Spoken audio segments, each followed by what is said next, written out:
Let us study electrostatic of conductors. Consider a conducting plate placed in a region.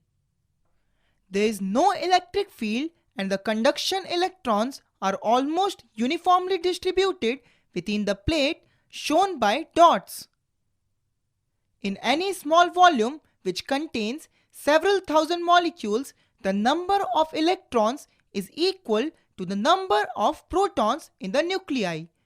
The net charge in the volume is thus zero. Suppose an electric field E vector is created in the direction left to right. This field exerts force on the free electrons from right to left. The electrons move towards left and the number of electrons on the left face increases and the number on the right face decreases. These extra charges produce an extra electric field E prime inside the plate from right to left. The electrons continue to drift and the internal field E prime becomes stronger and stronger. A situation comes when the field E prime due to the redistribution of free electrons becomes equal in magnitude to E prime. This implies E vector equals E minus E prime, which equals 0. Therefore, E equals E prime. Therefore, electric field equals 0. The net electric field inside the plate is thus 0. If electric field were not normal to the surface, it would have some non-zero component along the surface. Free charges on the surface of the conductor would then experience force and thus move. In the static situation, therefore, electric field should have no tangential component. Thus, electrostatic field at the surface of a charged conductor must be normal to the surface at every point.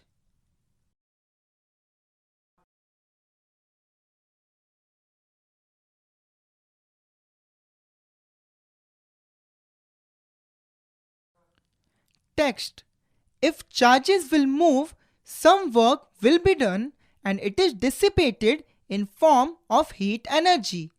This violates the laws of energy as energy is generated.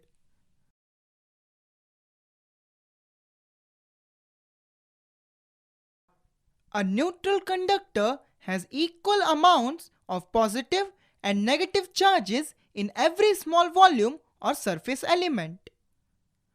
When the conductor is charged, the excess charge can reside only on the surface in the static situation. This follows from the Gauss' law. There is no net charge at any point inside the conductor, and any excess charge must reside at the surface.